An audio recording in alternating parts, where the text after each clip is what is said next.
Moisés, el libertador humilde. Bienvenidos hermanos y hermanas en Cristo al canal de Great Jesus. Soy tu hermano en la fe y hoy tenemos preparado para ustedes algo verdaderamente extraordinario. Hoy vamos a sumergirnos en las vidas de dos de los hombres más extraordinarios que jamás hayan caminado sobre la tierra. David, el hombre conforme al corazón de Dios, y Moisés, el libertador humilde que habló cara a cara con el Altísimo. Estas no son simplemente historias del pasado, son revelaciones profundas sobre cómo Dios obra en las vidas humanas, cómo transforma corazones ordinarios en extraordinarios, y cómo usa a personas imperfectas para cumplir propósitos perfectos. A través de David y Moisés, veremos los patrones eternos de cómo Dios llama, prepara y usa a sus siervos. David y Moisés, separados por siglos pero unidos en su destino divino, nos enseñan que Dios no busca perfección, sino sinceridad. No busca grandeza humana, sino disponibilidad espiritual.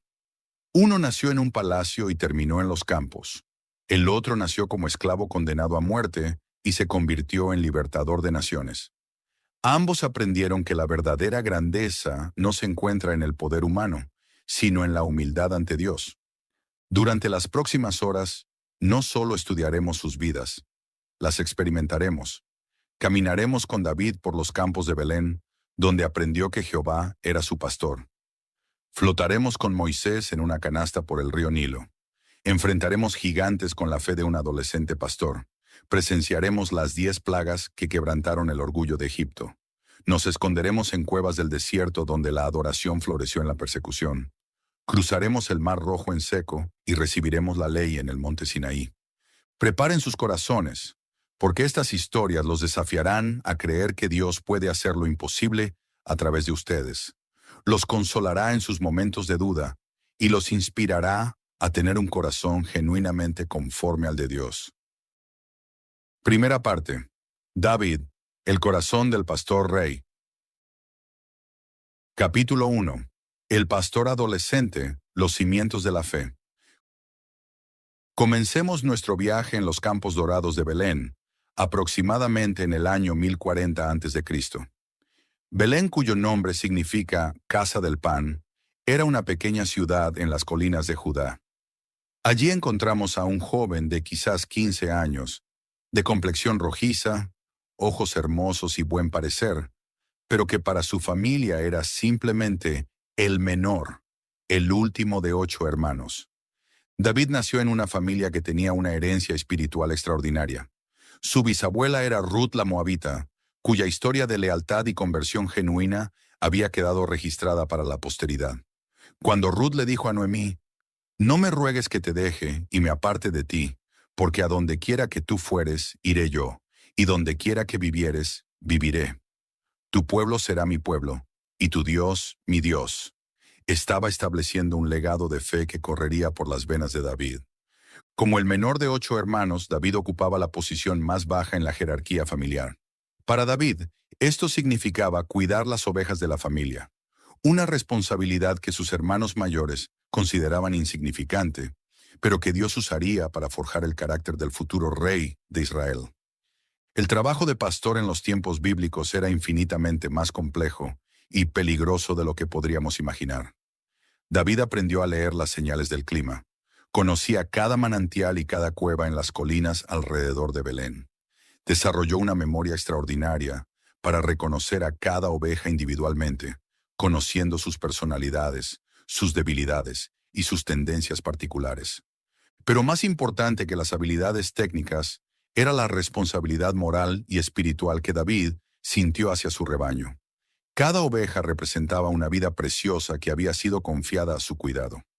David entendía que ser fiel en esta responsabilidad era una cuestión de honor personal y obediencia a Dios. Cuando David escribió las palabras inmortales del Salmo 23, «Jehová es mi pastor, nada me faltará. En lugares de delicados pastos me hará descansar, junto a aguas de reposo me pastoreará. Confortará mi alma, me guiará por sendas de justicia por amor de su nombre». No estaba usando una metáfora abstracta. Estaba describiendo su relación con Dios, basándose en su experiencia personal como pastor. David sabía exactamente lo que significaba ser un buen pastor, porque él lo era. Un pastor era protector, guía, proveedor y sanador. David conocía a cada una de sus ovejas por nombre. Sabía cuáles eran las más débiles, cuáles tendían a alejarse del rebaño. Imaginen a David sentado bajo la sombra de un terebinto, observando a sus ovejas mientras su corazón se elevaba en adoración. Él veía cómo las ovejas confiaban completamente en él, cómo lo seguían sin cuestionar, cómo corrían hacia él cuando escuchaban su voz. Y en esos momentos de revelación, David comprendió que así era exactamente su relación con Dios. En lugares de delicados pastos me hará descansar. David sabía que las ovejas no pueden prosperar en cualquier pasto. Necesitan hierba tierna, fresca, libre de parásitos. David había experimentado cómo Dios no solo suplía sus necesidades, sino que le daba lo mejor. Junto a aguas de reposo me pastoreará. Las ovejas no beben de aguas turbulentas, necesitan agua tranquila, limpia. David había experimentado cómo Dios lo llevaba a aguas de reposo espirituales, momentos de paz profunda y refrigerio espiritual. Pero donde David realmente aprendió los secretos de la adoración fue durante las largas noches en el campo. Mientras las ovejas dormían, David permanecía despierto, vigilando, protegiendo. Y en esas horas silenciosas, bajo el manto estrellado del cielo de Judea, nacieron algunos de los salmos más hermosos jamás escritos. En el Salmo 8, David escribió: Cuando veo tus cielos, obra de tus dedos, la luna y las estrellas que tú formaste, digo, ¿qué es el hombre para que tengas de él memoria, y el hijo del hombre para que lo visites? David no era un astrónomo, pero era un adorador. Cuando miraba las estrellas, veía las huellas dactilares de Dios.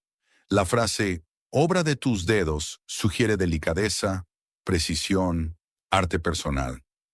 David entendía que cada estrella había sido colocada por Dios con la precisión de un artista.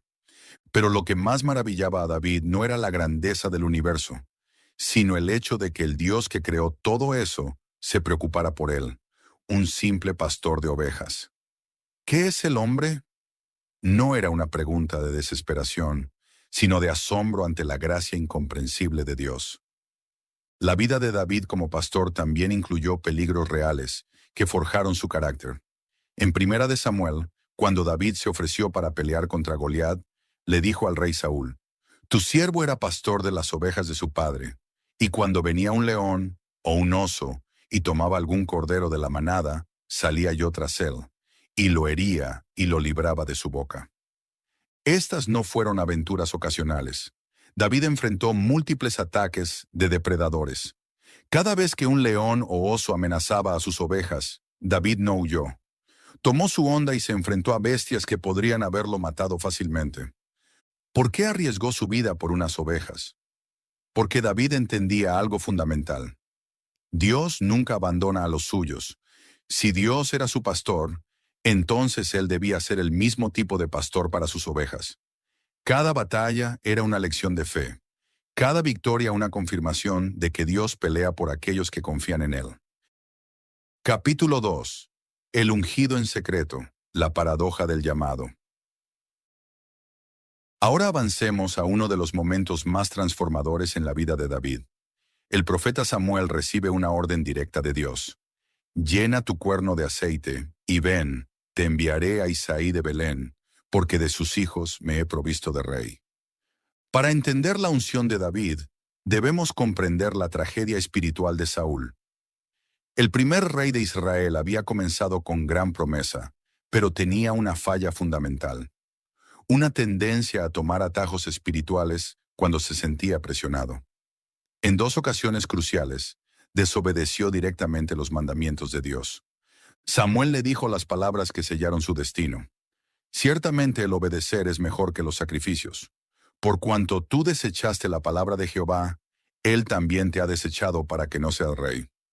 Cuando Samuel llegó a Belén, convocó a Isaí y a sus hijos. Uno por uno, los hermanos de David desfilaron ante el profeta. Eliab, el mayor, era impresionante físicamente.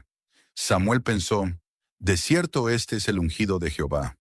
Pero Dios le dijo algo que cambiaría para siempre la manera de evaluar a las personas.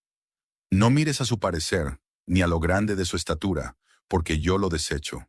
Porque Jehová no mira lo que mira el hombre, pues el hombre mira lo que está delante de sus ojos, pero Jehová mira el corazón. 7 hermanos pasaron ante Samuel, y ninguno fue elegido. Finalmente, Samuel preguntó, ¿son estos todos tus hijos? Isaí respondió casi con vergüenza, queda aún el menor, que apacienta las ovejas. Ni siquiera habían considerado invitar a David. Cuando David llegó, corriendo desde los campos, probablemente con olor a ovejas, Dios le dijo a Samuel, levántate y úngelo, porque este es. Y allí, David fue ungido como futuro rey de Israel. En el Salmo 139, David reflexiona sobre esta experiencia. Oh Jehová, tú me has examinado y conocido. Tú has conocido mi sentarme y mi levantarme.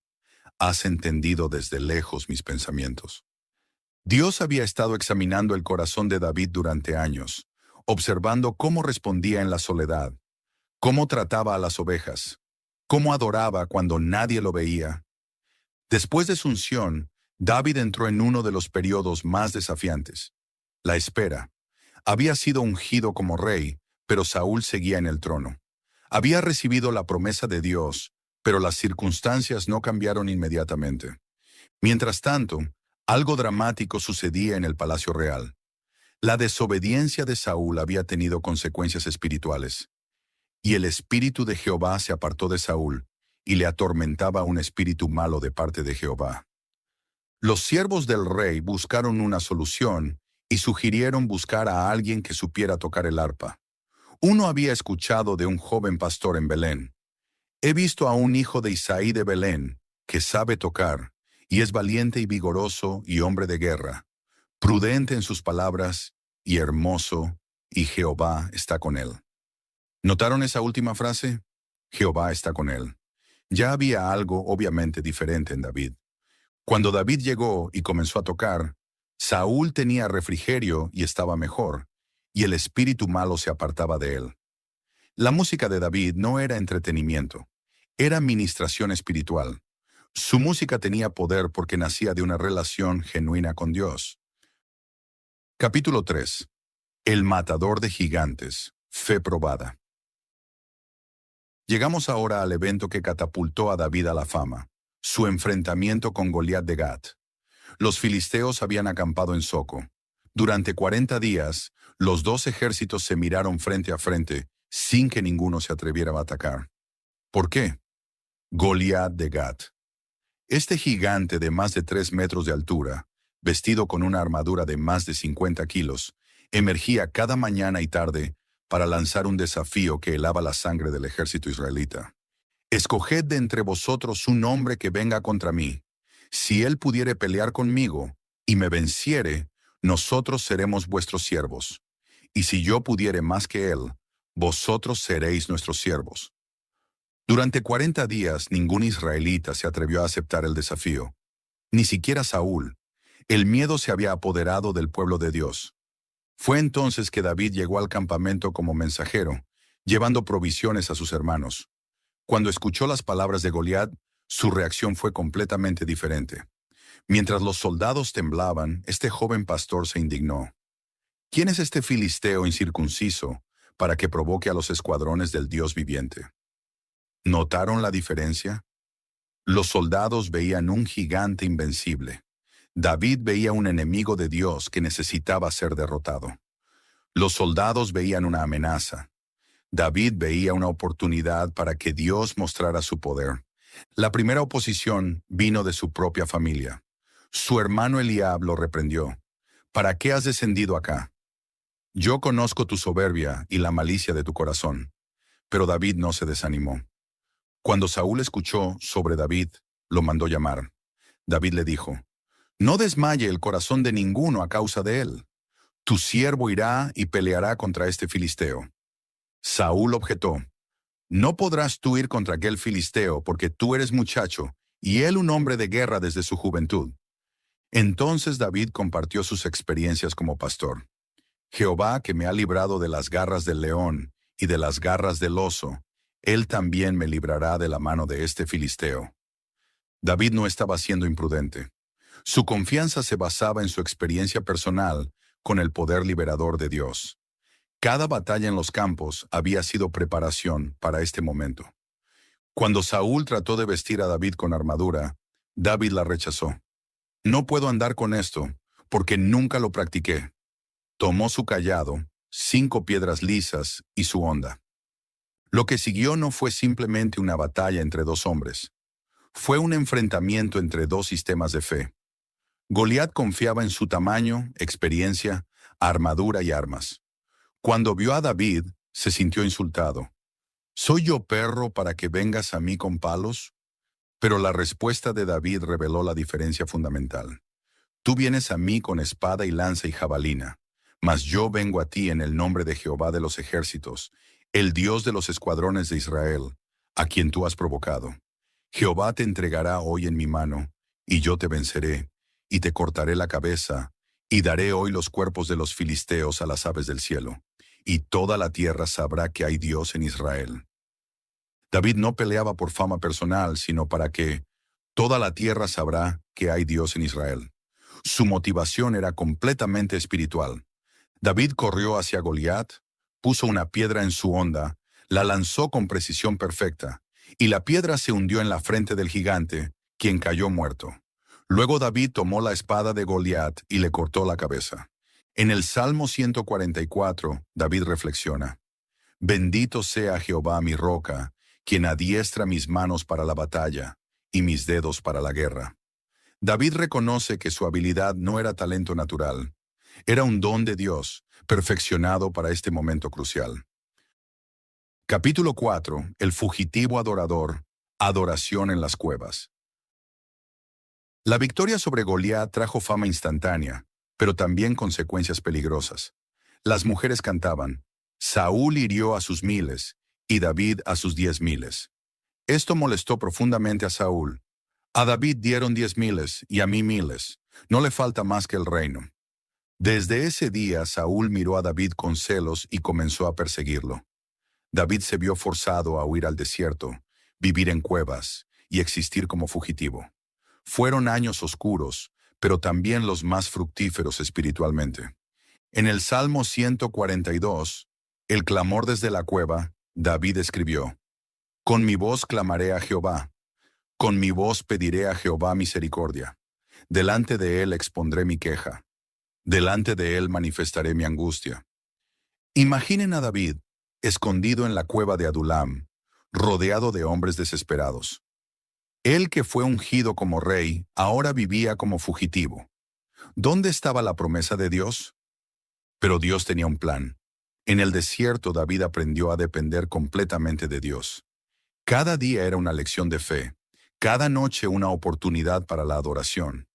En el Salmo 63, David escribió: Dios, Dios mío eres tú, de madrugada te buscaré. Mi alma tiene sed de ti, mi carne te anhela, en tierra seca y árida, donde no hay aguas. ¿Qué profundidad de relación se requiere para escribir estas palabras en medio del sufrimiento? David había descubierto que Dios mismo es mejor que cualquier bendición que él pueda dar. Durante estos años, David tuvo 2 oportunidades perfectas de matar a Saúl. Sus hombres le decían: Este es el día que Jehová ha puesto en tus manos a tu enemigo. Pero David no lo hizo. Mostró misericordia, cortando solo un pedazo del manto de Saúl. Esta decisión reveló el corazón extraordinario de David. No importaba lo que Saúl le hiciera, David no contaminaría su corazón con venganza. Había aprendido que el carácter es más importante que las circunstancias. Capítulo 5. El rey quebrantado, la caída y restauración. Finalmente, David se convirtió en rey, pero no como esperaba. No a través de guerra o venganza, sino por la muerte natural de Saúl. Dios cumplió su promesa, pero a su manera y tiempo. David descubrió que el poder no trae felicidad automática. En el pináculo de su éxito, cometió el error más devastador de su vida, su pecado con Betsabé. Una tarde, cuando los reyes solían salir a la guerra, David se quedó en Jerusalén. Desde su azotea, vio a una mujer hermosa bañándose. En lugar de apartar la mirada, se dejó llevar por la lujuria, la hizo traer al palacio y cometió adulterio. Cuando Betsabé quedó embarazada, David trató de encubrir su pecado. Llamó a Urías del campo de batalla, esperando que durmiera con su esposa. Pero Urías, siendo honorable, se negó mientras sus compañeros estaban en batalla. Desesperado, David ordenó que Urías fuera abandonado en la primera línea, asegurando su muerte. El hombre, conforme al corazón de Dios, había caído en adulterio y asesinato. Por un año, David vivió en negación mientras su alma se marchitaba. Fue entonces que Dios envió al profeta Natán con una parábola que quebrantó su corazón endurecido. Natán contó de un hombre rico que, teniendo muchas ovejas, le quitó la única ovejita a un hombre pobre. David se indignó. El que tal hizo es digno de muerte. Entonces Natán dijo, tú eres aquel hombre. La fachada de David se desplomó. Confrontado con la verdad, no trató de justificarse. Simplemente dijo, pequé contra Jehová. Del quebrantamiento nació el Salmo 51. Ten piedad de mí, oh Dios, conforme a tu misericordia. Conforme a la multitud de tus piedades, borra mis rebeliones. Lávame más y más de mi maldad, y límpiame de mi pecado. Crea en mí, oh Dios, un corazón limpio, y renueva un espíritu recto dentro de mí. No me eches de delante de ti, y no quites de mí tu Santo Espíritu. David entendió que el arrepentimiento verdadero no es solo sentir remordimiento, sino tener un corazón quebrantado por haber ofendido a Dios. No solo pedía perdón, pedía transformación. Las consecuencias fueron severas. Perdió a su hijo, perdió la paz familiar, enfrentó rebeliones, pero no perdió lo más importante, su relación con Dios. En el Salmo 32, David escribió sobre la alegría del perdón. Bienaventurado aquel cuya transgresión ha sido perdonada y cubierto su pecado. David descubrió que la gracia de Dios es más grande que nuestros fallos más terribles. Segunda parte, Moisés, el libertador humilde. Capítulo 6. El niño en la canasta, preservado para el propósito. Ahora viajemos en el tiempo y el espacio, desde las colinas de Judá hasta los valles del Nilo, donde otra historia extraordinaria estaba desarrollándose.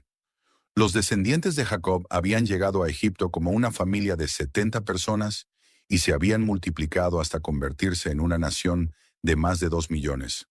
Un nuevo faraón había surgido que no conocía a José. Este faraón veía a los israelitas no como los salvadores que habían sido, sino como una amenaza a la seguridad nacional. Su solución fue sistemática y brutal: esclavitud masiva. Pero mientras más los oprimían, más se multiplicaban. Frustrado, el faraón implementó una política de genocidio. Echad al río todo hijo que nazca, y a toda hija preservad la vida. Fue en este contexto de terror que nació Moisés. Sus padres, Amram y Jocabed, vieron que era hermoso, la palabra hebrea tov, que significa especial, marcado por Dios. Durante 3 meses lograron mantenerlo oculto. Finalmente, Jocabed tomó una decisión que requería fe extraordinaria.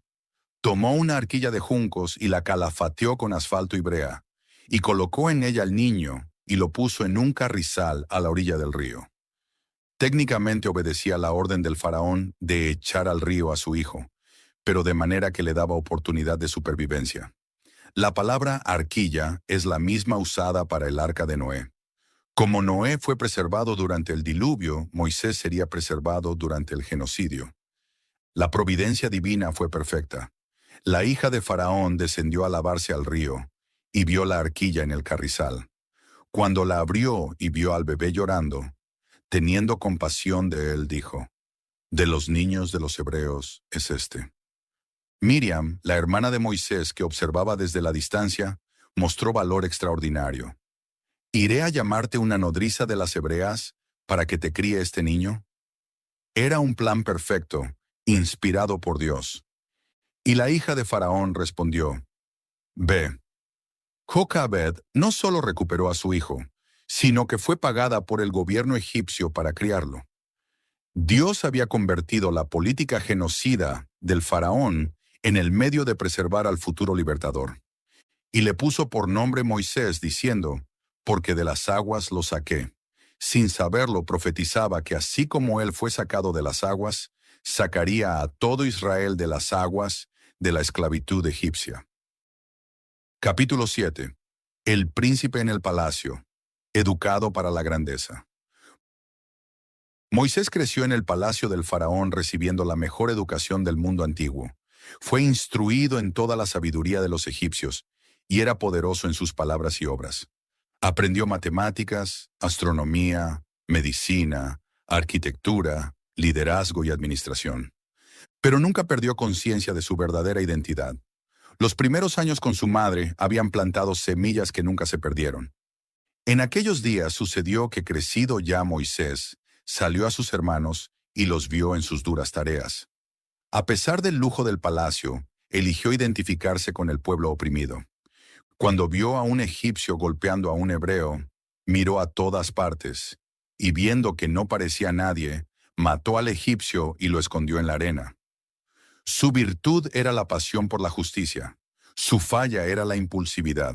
El escritor a los Hebreos explica su motivación.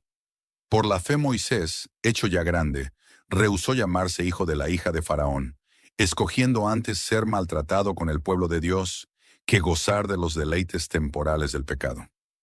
Probablemente Moisés pensó que este sería el comienzo de su liderazgo, pero al día siguiente, cuando trató de mediar entre dos hebreos, recibió una respuesta devastadora.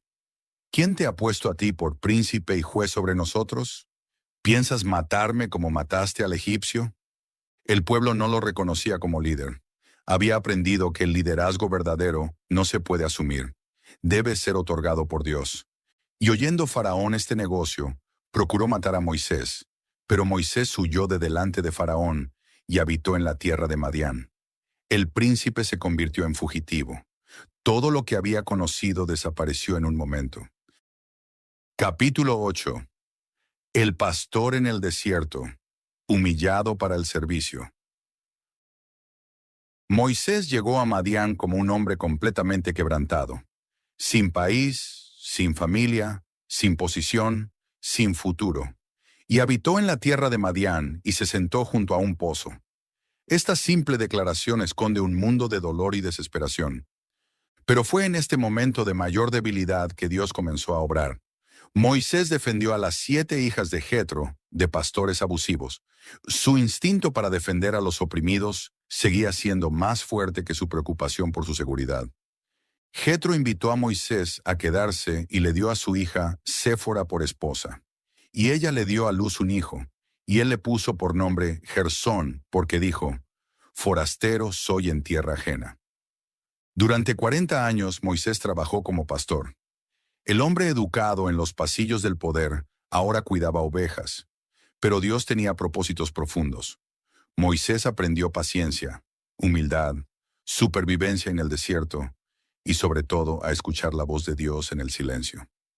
El Salmo 90, atribuido a Moisés, refleja sus meditaciones. Señor, tú nos has sido refugio de generación en generación. Antes que naciesen los montes y formases la tierra y el mundo, desde el siglo y hasta el siglo, tú eres Dios. Porque 1000 años delante de tus ojos son como el día de ayer. Moisés había aprendido que los tiempos de Dios no son como los tiempos humanos. Capítulo 9. La zarza ardiente. El encuentro que cambió todo. Fue durante una jornada ordinaria de pastoreo que Moisés tuvo el encuentro que cambiaría la historia. Llevó las ovejas a través del desierto y llegó hasta Horeb, monte de Dios. Y se le apareció el ángel de Jehová en una llama de fuego en medio de una zarza. Y él miró, y vio que la zarza ardía en fuego, y la zarza no se consumía. Lo que capturó la atención de Moisés fue que la zarza ardía, pero no se consumía. Iré yo ahora y veré esta grande visión. ¿Por qué causa la zarza no se quema? Viendo Jehová que él iba a ver, lo llamó Dios en medio de la zarza, y dijo, «Moisés, Moisés». Y él respondió, «Heme aquí». Dios había estado esperando este momento. «No te acerques, quita tu calzado de tus pies, porque el lugar en que tú estás, tierra santa es. Yo soy el Dios de tu padre, Dios de Abraham, Dios de Isaac y de